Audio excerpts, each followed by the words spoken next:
Hello and welcome, everybody. This is Kimberly Deese with Murphy Business and Financial Services. We're excited to have everybody on our call today, or our webinar this afternoon. We've got a very special individual, an individual I had the opportunity to meet just about over a year ago.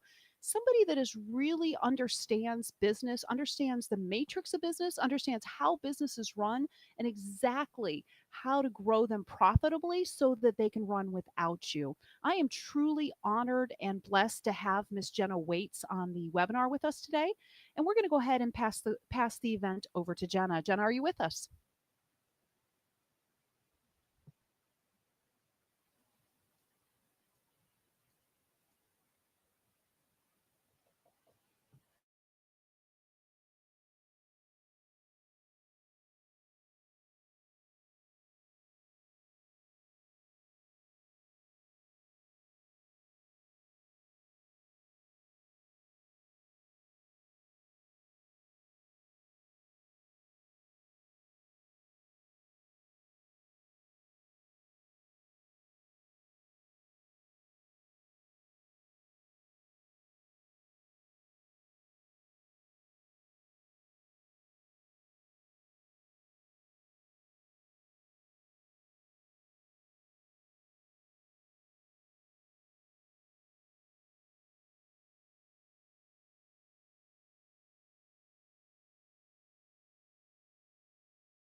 We're going to pause for just a second because we can't hear Jenna. Jenna, can you check your microphone and maybe start again? We are having difficulties hearing you.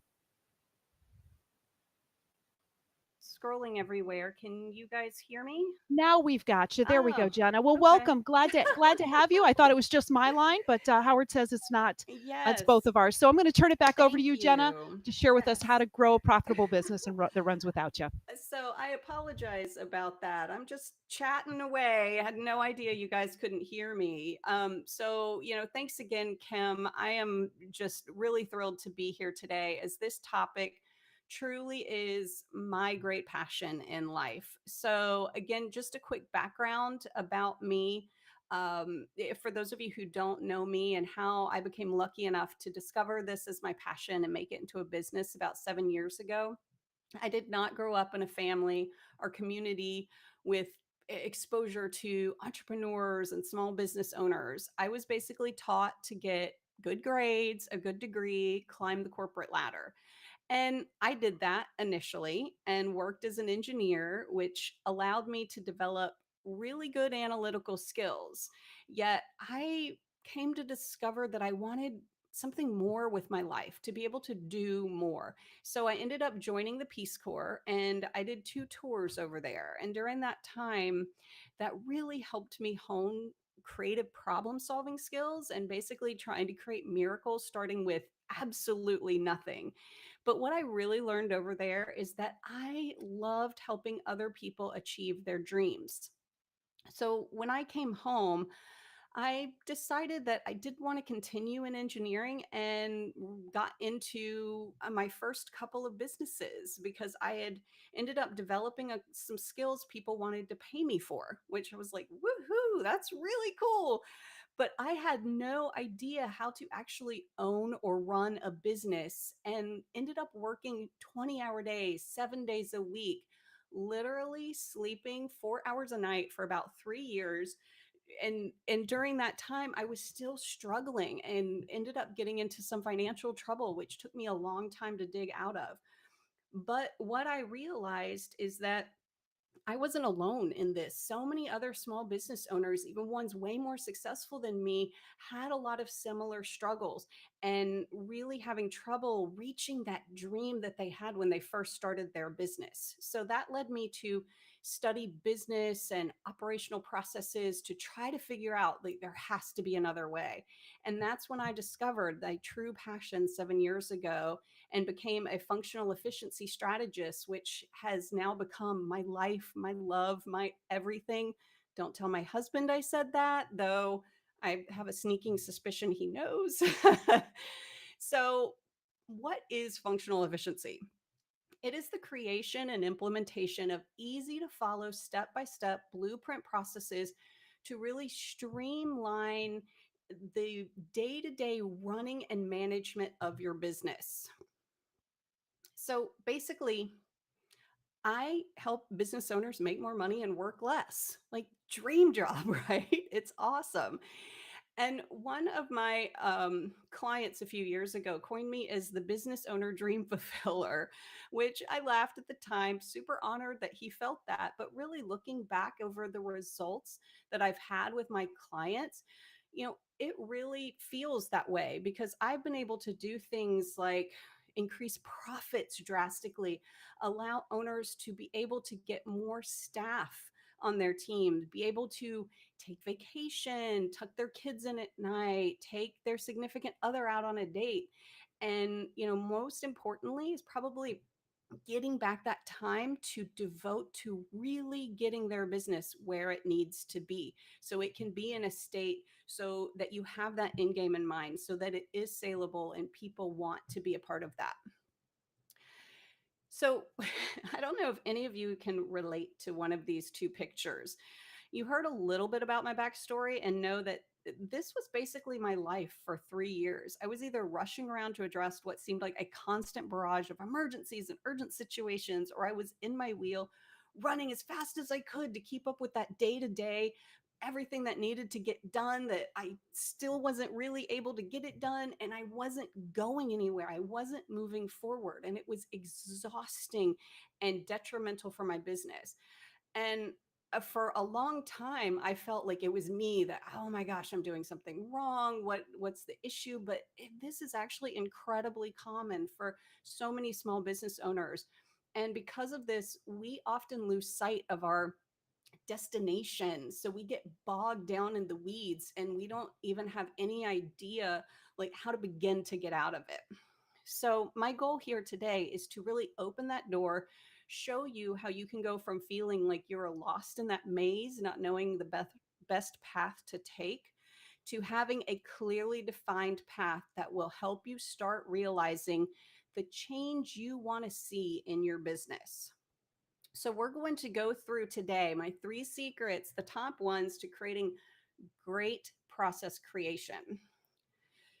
So, just to showcase a little bit about where I've started, a lot of my clients started, and how I've discovered these secrets is, so many business owners that I meet and work with feel like this.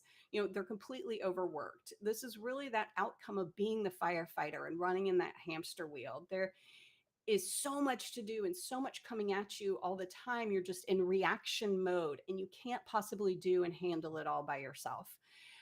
Or they look like this. One of my favorite clients was the epitome of this when I started working with him. But from the outside, he looked like he had it all together. He had a great, strong business, making nearly 7 figures, a staff of about a dozen employees, raving fans. But when I stepped behind the curtain, everything was in complete chaos.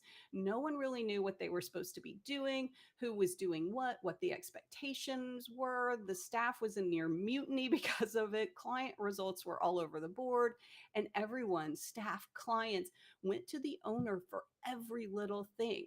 He got so overwhelmed with it all, he literally just started to shut down and ignore everyone, which, as you can imagine, is the start of huge and imminent disaster. What I find even worse is that many of us are just resigned to thinking that this is just the price you pay for being an entrepreneur and a business owner. And we get into that bad habit of the running, running, running, running, and taking on so much that we don't know how to escape it. One of the biggest things I hear is like, I know I need to change, but I don't even know where to begin. Luckily, there's a way out. I'm going to show you the easy steps of how to begin this. And just like the client I just told you about, after working together, we not only increased his revenue, but also took him out of that day to day operation. So he was able to take a vacation with his family for the first time in the 5 years since he started his business, knowing that his business would continue to run and run well without him there. This is the key for your health and sanity, as well as laying the groundwork to creating that great saleable business of your dreams. So that leads me to secret number one, and that is analyze what you are currently doing. In order to start making changes to reach your goals, you must first understand what is really going on in every aspect of your business. Oops, sorry, trying to click there.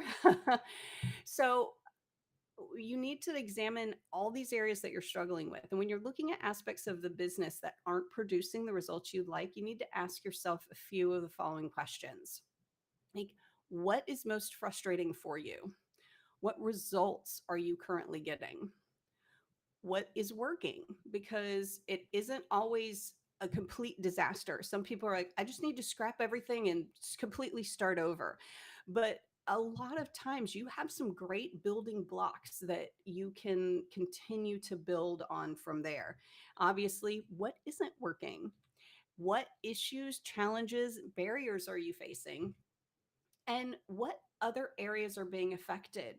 The different aspects of our business don't live on their own little island in a bubble. When you're looking at what potentially is going wrong in the business, you need to look at the whole thing, because one area that's having trouble, it could be caused by something going on in a different area. Or when you start making changes to fix things, that could also have an effect downstream in another part of your business.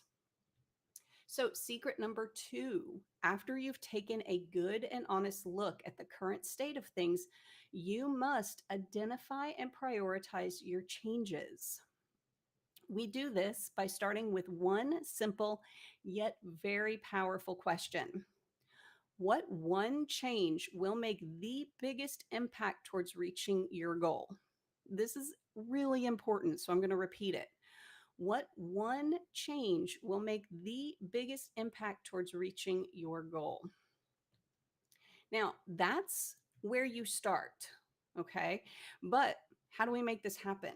Again, we're going to go through a series of questions. Now, some of you might be thinking, more questions? Really? Yes, more questions. Every business and situation is different, which means you need to be the orchestrator of figuring out what and how to make these changes, or hire someone like me to do it for you. But even then, I'll still be asking you these questions, so you can't escape them. Questions are one of the most important tools we can utilize in both our business and even personal lives. Without really digging in and asking ourselves questions and questioning, what's going on around us, we can't learn, we can't grow, we can't properly evaluate, all of which are crucial if you are serious about taking your business to that next level and becoming the master of your own destiny. So, now on to the questions we need to answer to figure out how to pull this all together. What is the desired result?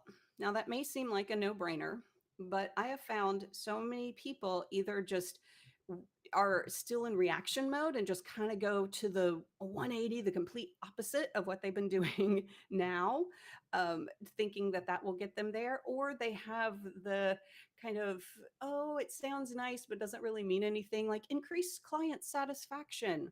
These should be like goals that you set, just like you've always heard about. They should be, concrete and measurable. So if client satisfaction is what you're after, how do you increase it? How will you know once it's increased? What are the metrics? How are you going to be able to recognize that? What shouldn't happen? This is as important as what should happen. It's important that you think in advance of all the possible pitfalls, so you can either build that into your process to eliminate them from happening, or at least be prepared, so if you do encounter them, you can more quickly and effectively act to remedy it. What steps must be taken to reach that goal? What resources do you need? This is key to ensuring you have success in implementing the steps you identify, whether these resources are tools, software, finances, people, guidance, education, whatever it is. You need to identify where the potential holes are that are going to fully allow you to execute this. Now, the third secret is to let the systems run your business. Now, I love this quote by Michael Gerber. This is the man who was key to me discovering my passion. And he's the author of The E Myth Revisited. If you have not read that book, I highly recommend you put that in the top of your list. So he says, organize around business functions, not people. Build systems within each business function. Let the systems run the business and the people run the systems. People come and go, but the systems remain constant.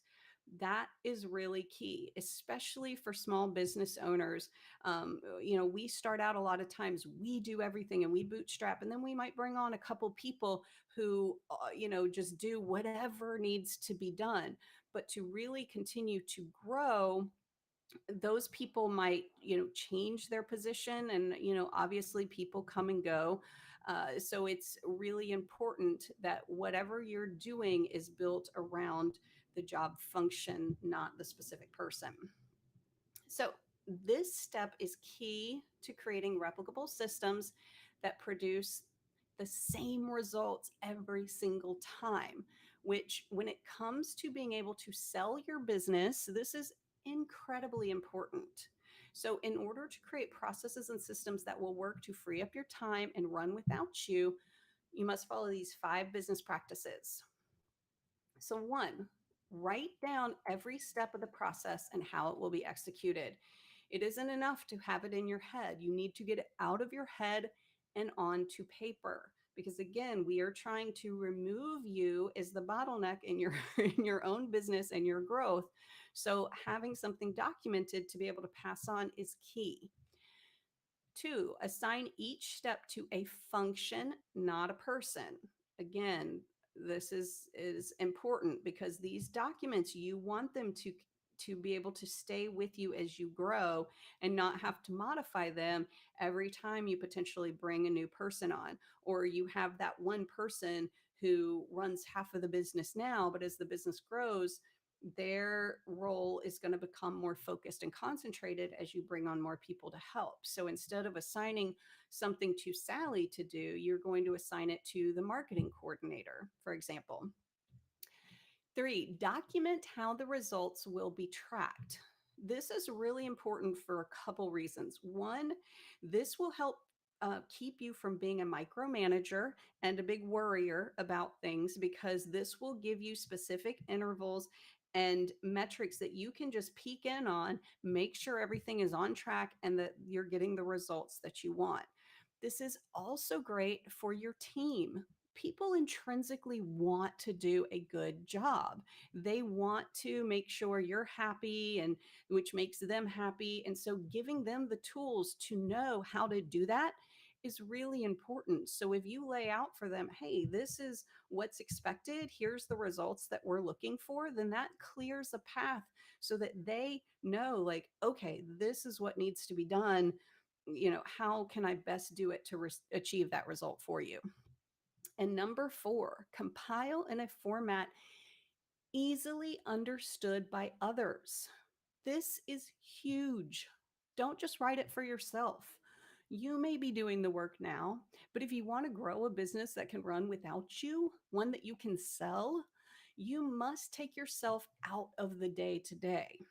Training people can be one of the most time consuming and expensive activities for a business. Yet, if you create good documents that are quickly and easily understood by someone who's never done the work before, this will drastically reduce that time and monetary investment. And keep them from as well continuing to come to you. Oh wait, how do I do this step, and how is this going to be done? And it just completely clears the way. Lastly, reference and use the process. The best process in the world is worthless if you don't use it. Now, that said, at first, this is going to be a little bit of a living document and needing to be tweaked. I know, thinking back to even my engineering days, we sit in an office as an engineer and create plans, and then you go out to site and you're like, oh, Okay, that looked amazing on paper, but yikes, that did not work. I need to tweak it a little bit to get that to work in the real life scenario. Your processes are the same.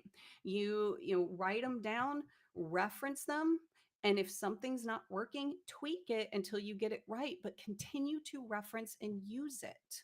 That is huge. Okay? And the reference part as well, because a lot of times we write it down, we're like, okay, I got this, but then you waste a lot of times because you skip steps or you forget to do something, and then you have to backtrack. And the purpose of this is to really streamline things. And I'm not going to lie, I wish I had the magic fairy dust, but when you start anything new, it's going to be a little time consuming and a little awkward and weird, and until it becomes second nature and you have that habit.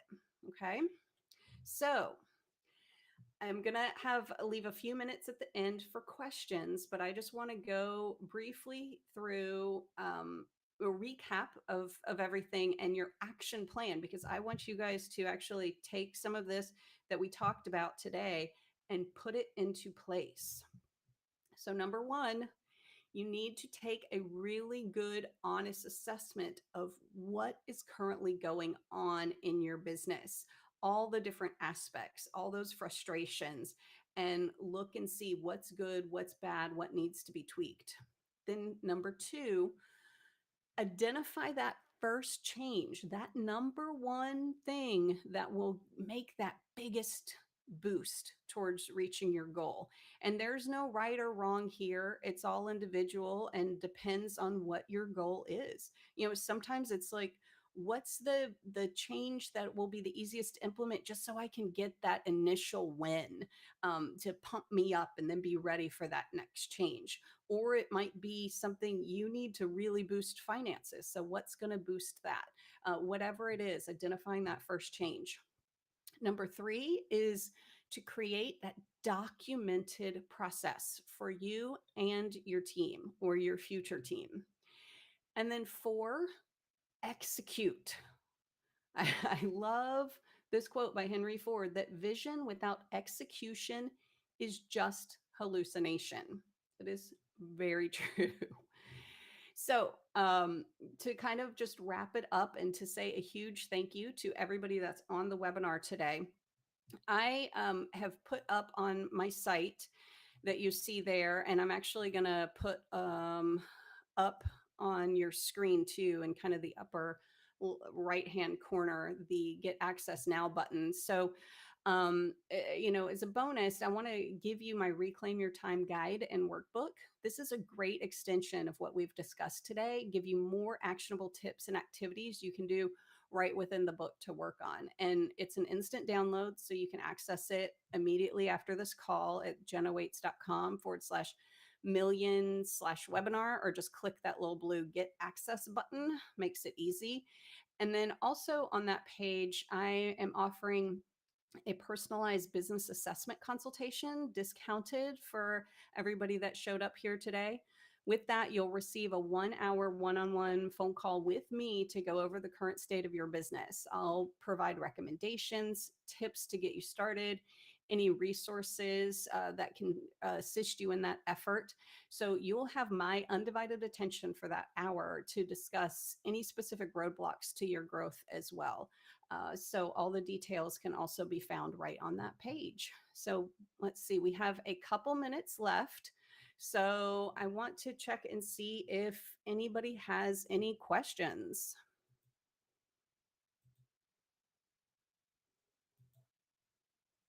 You can type. Let's see, there's a chat box over on the left-hand side. If you don't see it, I think the right-hand side, I am directionally dyslexic. On the right, you might see a little menu bar up sort of at the top that says chat. So if you have any questions, any comments, definitely let me know.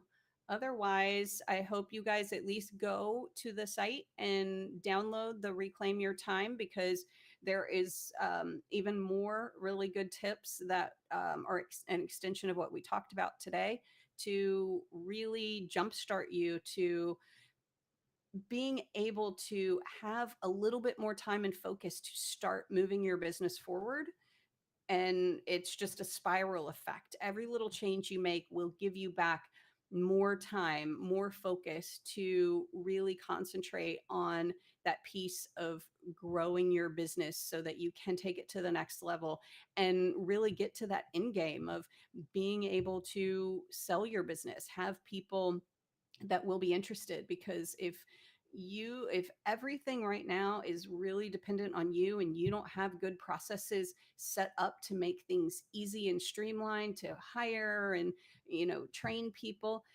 that is going to be really detrimental to get people interested, because people aren't buying you, they're buying the system of your business. Okay. All right, well, I think that's it, Kim. Awesome. Well, thank you very much, Jenna. It's certainly, I always love hearing you talk about, the processes and the systems. As also an engineer, I see how everything plays out and how a business owner can truly add value to their business. Because one of the number one things that happens when a business gets sold is the new buyer says, "Can I run this business?" And if there aren't any systems and everything's in the brain of the seller, it becomes a very difficult sale. And oftentimes the business gets discounted, so people aren't able to sell for millions. So I truly appreciate you being our speaker today on our Sell Your Business for Millions webinar series. Our next webinar will be on the third Thursday, which will be the 15th of March. And we're going to have a very exciting topic. You won't want to miss it. We'll be sending out invites here shortly. Everyone who was on this webinar will be receiving an invite as well as the recording. Thank you again, Jenna. I wish everybody a great day. Have a great rest of the week, and we'll look forward to talking to you next month. Have a great afternoon, everyone. Have Bye a bye. great afternoon.